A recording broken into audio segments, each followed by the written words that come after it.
হযরত শাহজালাল আন্তর্জাতিক বিমানবন্দরে আজও সকাল থেকে বিমান ওঠানামা স্বাভাবিক রয়েছে। তবে বিমানবন্দর থেকে ফিরিয়ে দেওয়া হয়েছে ক্ষমতাচ্যুত সরকারের অনেক ঘনিষ্ঠজনকে। সেখান থেকে বিস্তারিত জানাচ্ছেন তরিক ইসলাম।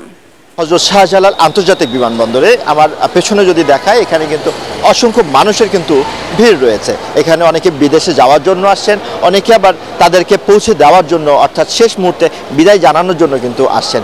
এই হযরত শাহজালাল আন্তর্জাতিক বিমানবন্দরে শুধু যে মানুষজন যাওয়ার জন্য আসছেন বা আসার জন্য বা তাদেরকে রিসিভ করার জন্য আসছেন তা কিন্তু নয়, সারা বাংলাদেশের মানুষের কিন্তু এক ধরনের কিন্তু কৌতূহল রয়েছে এই বিমানবন্দরকে ঘিরে। আপনাদেরকে জানিয়ে রাখি যে গত 2 দিন আগে কিন্তু বাংলাদেশ সরকার, শেখ হাসিনা যে সরকার ছিল সেই সরকার কিন্তু পদত্যাগ করেছেন এবং তারপরে কিন্তু নানা জল্পনা কল্পনা, সেটা হচ্ছে কারা আসছেন অন্তর্বর্তীকালীন সরকারে, কি হবে, কেমন হবে আগামী বাংলাদেশ। আর ঠিক এই মুহূর্তে কিন্তু অনেকে কিন্তু দেশ ছেড়ে কিন্তু পালিয়ে যাচ্ছেন, অর্থাৎ সারা দেশবাসীর এক ধরনের কিন্তু কৌতূহল রয়েছে যে এই এয়ারপোর্ট থেকে কারা কারা দেশ ছেড়ে চলে যাচ্ছেন।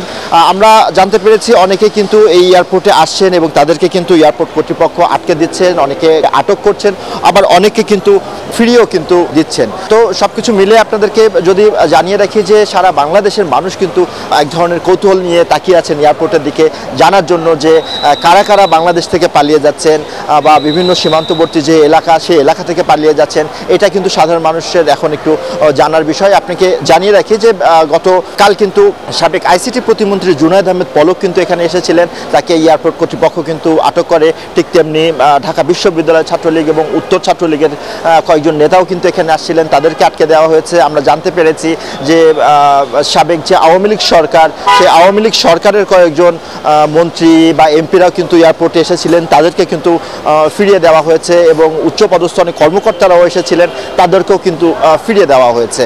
তো সব কিছু মিলে সাধারণ মানুষের মধ্যে এক ধরনের কৌতূহল কাজ করছে। তারা এয়ারপোর্টে আসছেন, তারা জানার চেষ্টা করছেন যে কারা কারা এই সময় বাংলাদেশ ছাড়ছেন বা বাংলাদেশ থেকে ভিন্ন দেশে পাড়ি জমাতে চাচ্ছেন। তো হযরত শাহজালাল আন্তর্জাতিক বিমানবন্দর থেকে এই ছিল আমার কাছে সবশেষ।